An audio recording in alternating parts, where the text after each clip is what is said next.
In our last session, Naomi and Ruth returned to Bethlehem as two widows, broken, grieving, and desperate. They had no husbands, no food, no money, just sorrow and a quiet hope that somehow God might still be working.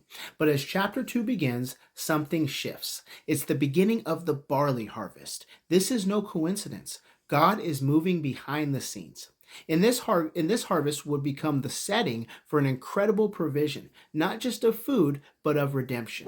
Enter Boaz, a man described as worthy, or in Hebrew, a man of Hayil. This word isn't used lightly. It's the same term used for mighty warriors in Joshua and David's battles. Boaz may not be wearing armor, but he is a man of strength, honor, and fierce loyalty. And this man is about to change Ruth and Naomi's lives forever.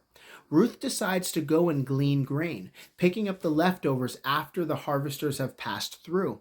It's risky. She's a woman, a foreigner, vulnerable, but she's driven by sacrificial love, Hasad, the same loyal love we saw in chapter 1. And by chance, she ends up in Boaz's field. But of course, it's not really chance, is it?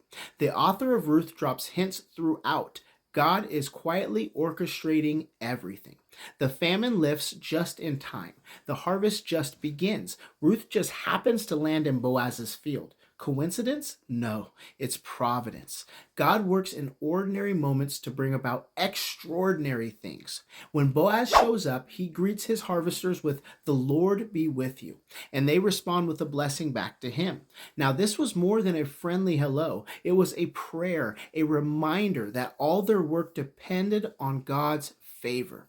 What's powerful is that Boaz prays a blessing over Ruth, a blessing that he himself will later fulfill. Boaz goes beyond what the law required. He makes sure Ruth is safe. He tells his workers to leave extra grain behind. He offers her protection, provision, and respect, something Ruth as a Moabite would not have expected. This is Hasad in action. God's loyal, loving kindness expressed through a person. In all of this, God is not absent. He's guiding, he's nudging, he's caring for Naomi and Ruth through the hands and heart of Boaz. And here's where it gets personal. Sometimes we pray and wait for God to act, but what if you are the answer to someone else's prayer? That's exactly what happened with Boaz. He prayed for God to bless Ruth, and then he became the one who made it happen. So here's the challenge that I want to give us today. Think about your prayer list. Who are you praying for? Is there a need you could meet? Is God asking you to be his hands and his feet? Subscribe for more and click below for part 3.